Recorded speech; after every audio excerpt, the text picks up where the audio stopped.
Ready now. Late Ill Kid at OneYoungsta holding it down, bringing that StreetGeek and NERDSoul. What is up, my people? Today, we are coming with another wonderful episode of beatsVibesLife, but this is a special episode. We are on the phone with someone who has probably been a large part of the fabric of hip hop just in general, whether from hearing music to connecting people to breaking stuff. It's crazy. And I couldn't even begin to tell you the impact he's had, but we are on with DJ Red Alert. What's up, man? Peace, man. What's going on, my brother? Chilling. Now, I gotta give a shout out to DJ Supa. He's the one who told me, he's like, hey, I might be able to get you on an interview with DJ Red Alert. So big shout out to DJ Supa, the Violator DJs, all that, because I want to get into that into a second.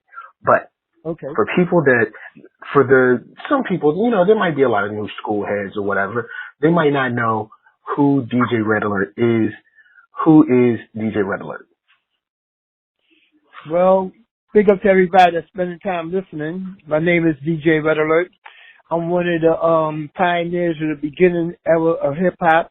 I might as well say after the forefront of Kool Herc, you know, I came along with Africa Bambaataa, Grandmaster Flash, quite a few, Theodore on them.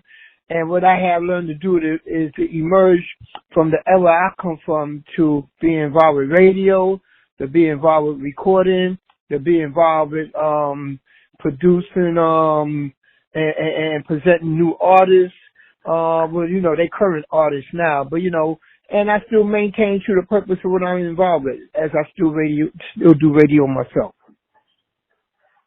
Yeah, that's a very small version, but yes, it's crazy. We just ran down Arckatron and myself, who we do a hip hop show called beatsVibesLife every Wednesday, and we ran down the top hip hop DJs about 2 or 3 weeks ago, and we were just talking about luminaries like yourself that were either involved with connecting so many people or breaking music and just there's so many things through the walk of being a DJ. The people you meet, the people you connect, the people you break, the people you introduce us as the listener to, is you guys kind of help us get through our lives of, just I remember when this song came out. No, I remember this mixtape, and I remember that, you guys help usher that in for us. Now, recently, we've been celebrating the Violator album, the 20th anniversary, and, all of the people that were on there, the life of Chris Lighty, all of that, and you had just a small part to do. With the Violator, just the naming, the foundation, all of that. My question to you is, for people that are listening, what is Violator, and how does it all come together? Okay, the title Violators come from starting in 1986 at a club called Union Square. My first day starting off there, and they had me become as the house DJ for that place. And at that time, there was a group of people that was coming from the Bronx coming on down. Number one, we all part of the almighty universal Zulu nation. Respect to all my fellow Zulus.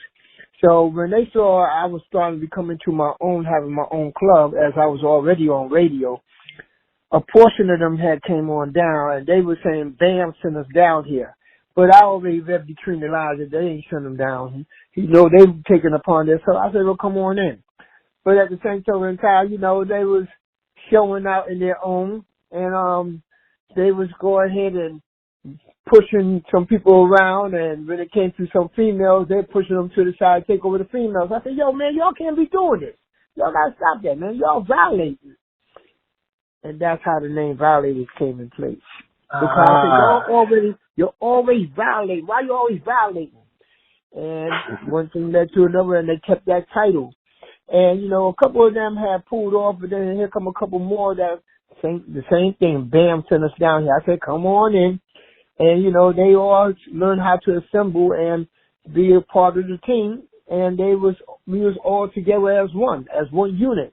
You know, of course, we had our scuffle with, you know, we coming from up in the BX, you know, we had our scuffle with people in Brooklyn and various other places. But, you know, proud to say that, number one, they never started anything, but they always finished whatever came to them. But they still maintained their respect and their purpose of what they became. Years later, when I had the Jungle Brothers coming on board, respect to my nephew Mike G, right along with Africa and Sammy B, I needed somebody that can go ahead and, you know, role manage them. And I always saw Chris he was like an arrogant person, but he had a head on his shoulder, so I appointed him as become the role manager. And he learned how to, and later on, he became like, considered like the fourth member of the Jungle Brothers, because he was, you know, on the stage with them at times, but he had learned to emerge and become into his own. Before you know, he established his company and formulated Violator Management, Violator Records. So, you know, I'm proud of him for what he had brought to the table, and let everybody know that that name is not only from within the clubs or the streets, but become a value later on down the road. All right. Now, to break this up just a little bit, you know, you are a DJ, so you go through tons of music. In general, what are a couple of things that you're listening to now, whether it's hip hop or not? You know, is it, you know, there might be something that's, I don't know, it might be blues or something you're listening to.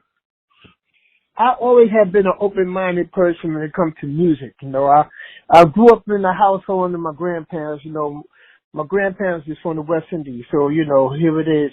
You had a mixture of all different things from my older brother that would bring in a collection of the old soul classic Motown sound, soul, you know, with some pop music, and also with Caribbean music that we were listening, you know, from my grandparents, you know, calypso, merengue, soca.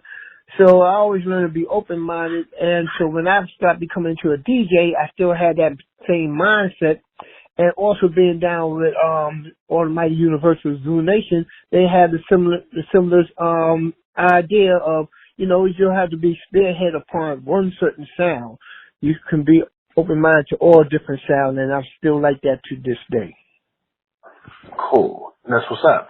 Now, as a DJ, you've DJed through different periods of, you know, through different periods of hip-hop, through different stages of your life. What is it like, you know, building and growing relationships and also just spinning parties and clubs? How have you changed as a DJ, and what things have been good with the change and what things have been struggles with your change? Well, one thing I always had learned in life itself, change.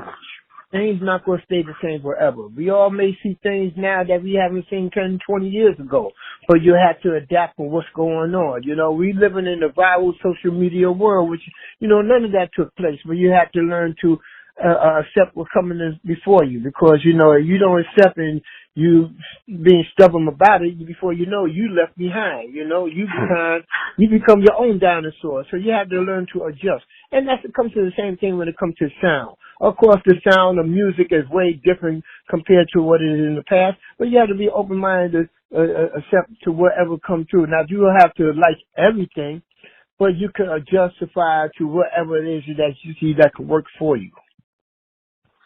All right, cool.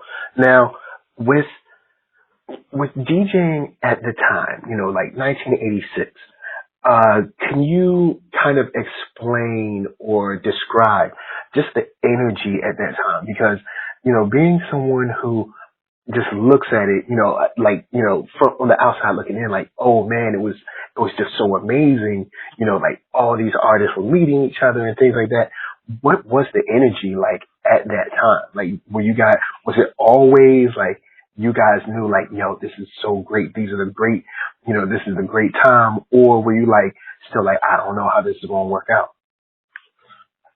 You know, let's face it, in life, you don't know what's going on because you're so much into the moment of what was going on at the time, what was happening.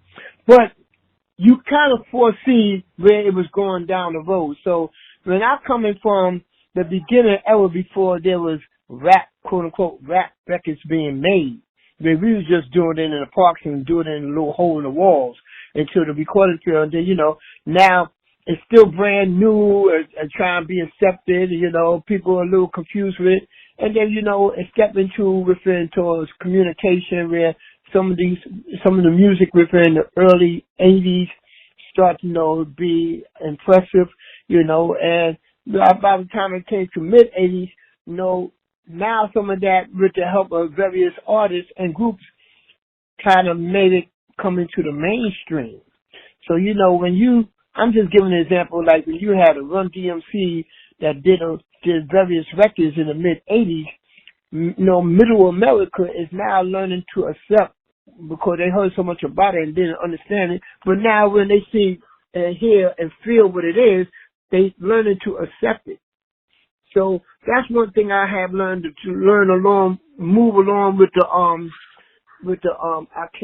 forgot how you pronounce it, but with the emotion of what is going on within the culture and seeing how we can knock down the doors as much as we can. Word. All right. So, two questions, kind of in the same. During all these years, what was probably the funnest or funniest moment while you were DJing or just in the mix? And what was one of the most random or crazy moments that happened, you know, through hip hop, whether it's on tour, in the radio station, at the club, whatever? Well, man, you go and have me try to dissect my brain for that one. Because, you know, you're talking about 35 years going on 36 years on radio and 40-something years altogether. So it's hard for me to say, but I can always pin out that, one of my fun times I remember back in '88 when I was on the Dope Sam tour with Boogie Down Production. And that was a major tour where we did 53 cities in 3 to 4 months. And it was a pleasure being that. We had the heavy hitters on that tour. It was, besides Boogie Down Production, you had Eric B. Rakim, Dougie Fresh, Kool D, Biz Markie, and Ice-T. And we stayed together formulate as a unit, like I say, because we're going from city to city, you know, back and forth, and had a great time. When it comes to, like, radio, I had some great moments in radio because I had within the tri-state area of New York City. When I say tri-state area, it's connected with Jersey and Connecticut, but we always say tri-state. I have submerged to all 4 radio stations from 98.7 Kiss FM, the Hot 97, the Power 105, and now I'm on WBLS. So, you know, I had seen so many different changes and so much different things going on. So it's hard to narrow down, but I've been enjoying the ride. Cool. And what an awesome ride. Now, since, you know, back to the Violator 20, you know, there were the artists that have been managed and on the album, like, you know, Busta Rhymes, Q-Tip, you had Noriega, stuff like that, and you had, you know, Chris Lighty, who kind of like was spearheading, at least on the outside looking in. When it comes to the life of Chris Lighty, the legacy of Chris Lighty, what is something that stands out to you, or something that you think people should definitely take home from his life, from his business practices or whatever, and kind of remember and hold, you know, as kind of like legendary status? Well, once again, like I said earlier, Chris Lighty was the type of person that you took the title, you know, when you hear the word Violators could be used in so many different forms, but he took it as, number one, it was a title of us as a group. He took that and formulated more into a business in the music industry, from management to record companies and to other different avenues. And he had a vision that he foresee, and he made it work. You know, like I say, he was an arrogant person in his own, but he had a good head on his shoulder, great head on his shoulder, and that's why I appointed him as become the road manager, and look what it led up to before his death. And, you know, I'm very proud of him. You know, he took time to take a lot of people under his belt, you know, to manage them, to guide them, to involve them in so many different things and open doors to be involved with so many other different encounters in business. It don't have to be just music. It could be in other different forms where, you know, it was a blessing where he had 50 Cent involved with vitamin water, you know, where he had various artists involved with movies. He had other people involved with advertisement or investment, you know. That was his vision. You know, he was a good businessman. A good businessman. And a candid person. But the only thing I can tell you honestly, don't rub him the wrong way, because the old Violator will come out of him. That's what's up. As a DJ, there's a lot, you know, like you said, you know, you got social media now, and there's such a different, integration with technology in DJing now. What's something recently that you've had to take on or learn as continuing your course as a DJ? Like, what's some new technology that you've taken on, or something new that you've changed about the way you spin, your style, you know, even because, you know, we're always learning and growing. Well, one thing I had learned to be, once again, I always learned to be open-minded, to adapt and to accept what was the next form. So even before the technology came in, when CDJs came in place, or turntables, I know a lot of my peers were very reluctant to it and did not want to accept it.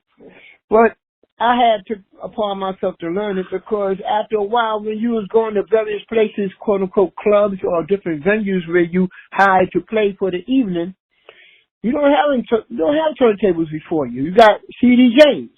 So, you know, what you gonna do? Make an excuse, or no? The show must go on. You got to deliver, and that's what I learned, to adapt to it and learn how to work it. So when it came later on, then when it came to the technology such as music on the laptop, you know, with the different software, that was the next phase. And then a lot of them was like, I guess I said, you know what? If that's the way you think and that's the way you feel, to each his own. I'm going forth. And you still can do the same form of fashion of what you've been doing on the turntables on to the next thing. I always learn. You learn to utilize the equipment instead of the equipment utilize you. When I say the equipment utilize you, you don't depend on the equipment to help you out. You still can take your talent and perfect it to the equipment. Yeah, that's dope, because one thing that, you know, because I know there's some DJs that are listening, or people that might be starting. There could be, you know, because each DJ, and I interviewed a couple of Violator DJs at the Violator event in Las Vegas, and, you know, you never know when you're, you know, kind of like Stanley said about comic books, you know, every comic book is someone's first comic book. So this might be the first time someone's like, oh, well, you know, maybe I should get into this. And it's, you know, keeping that open mind about different things coming down the pipe, you know, instruments changing, technology changing. And that's what I like to hear, you know, as far as like someone who's been killing it for so long. I guess you don't mind me interacting with what you were just saying. Number one, I can understand that a lot of people within today's time did not live my era. You know, whatever's in front of them as when they come into this world, and that's what they're accustomed to, you know. But what I will respect, though, is go the same thing for anything else. Anything that you get ready to get involved with, why don't you do a research? Acknowledge the history. Acknowledge, go ahead and fall back in and look back at what it took to be where it was at to where it's at right now. And you may have far more respect for what the culture is, what the art is, and what the passion is for what we do. Because, you know, same thing for saying any form of a job. You know, remember, before computers came in place, you had to learn how to do everything by basic, you know. So until computers came in, you know, yes, it's very easy and, you know, it's faster.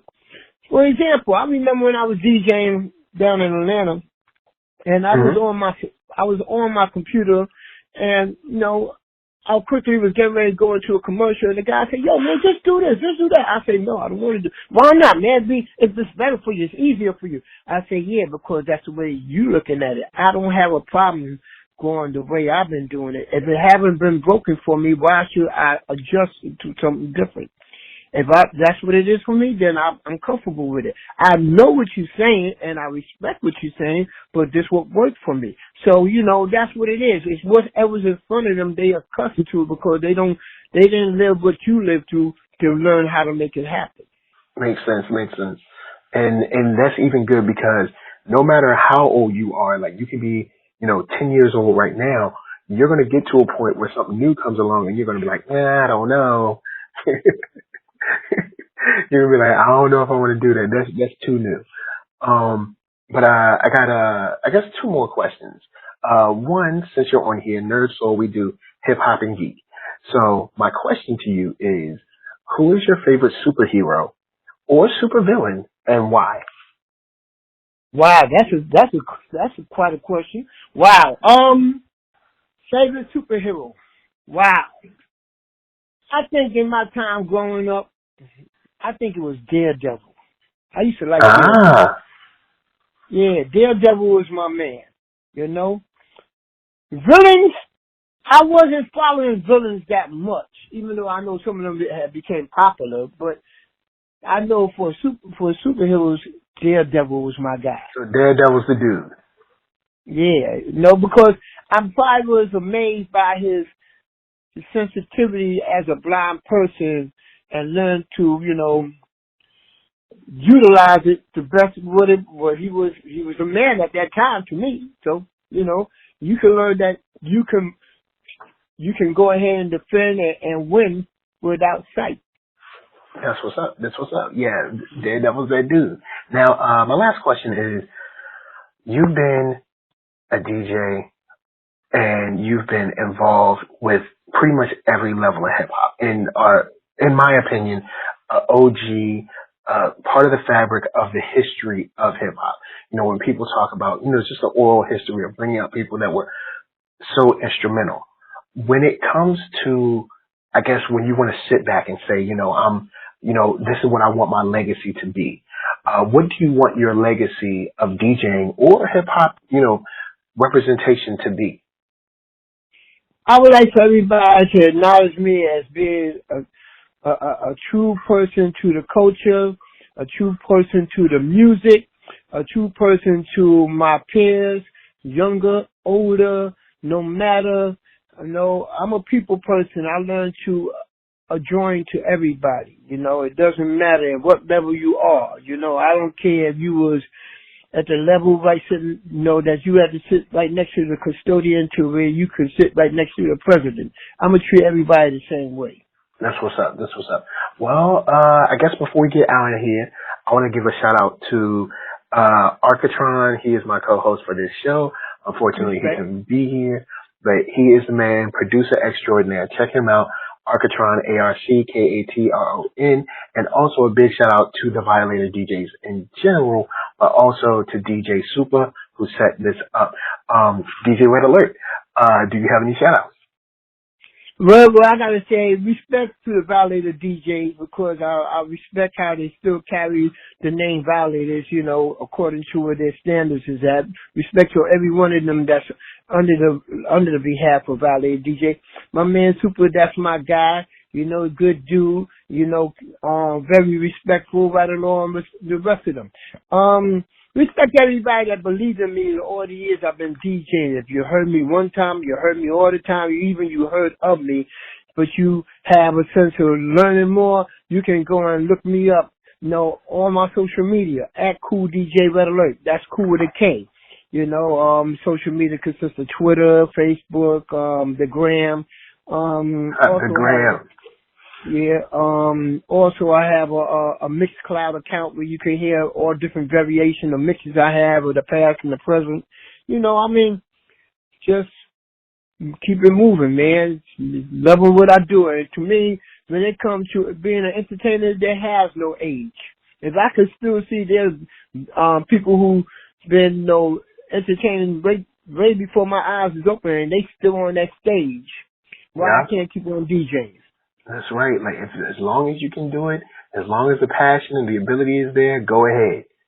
The passion passion to me is what keeps you going, you know, because it's that part of that drive, you know. Definitely, that's what's up. That's what's up. Now, I know you probably get asked this all the time. I know you do. But can I get a yeah from you just one time? You know what, I'm telling you God's truth, because everybody's been knowing me for that, but you know, come on, as an older person, I don't even do that no more. So when they hear it, they hear the push button I press. Oh, man. Because, you know, my voice is not the same like it used to be. True. You know what I'm saying? You got to protect the voice. Oh, yeah, so, man, you know. So anyone who's listening, if you want to hear that, that means y'all got to dig in them crates. Y'all got to go get some old recordings. Y'all got to go check that out. You know what I'm saying? Y'all got to go find them old, you know what I'm saying, get your history on. Right. Word up. Well, guys, you can find me, NERDSoul. That's right. Facebook, Instagram, Twitter, Spotify, iHeartRadio, Apple Music, all that jazz, from podcast and music to them videos. But before we bounce, we want to say thank you for checking us out. Thank you for giving your man, DJ Red Alert, some time to speak his piece. Thank you so much for being on my show. Much love to the Violator DJs. And from us to you listeners, we're just saying thank you for chilling and peace. Peace.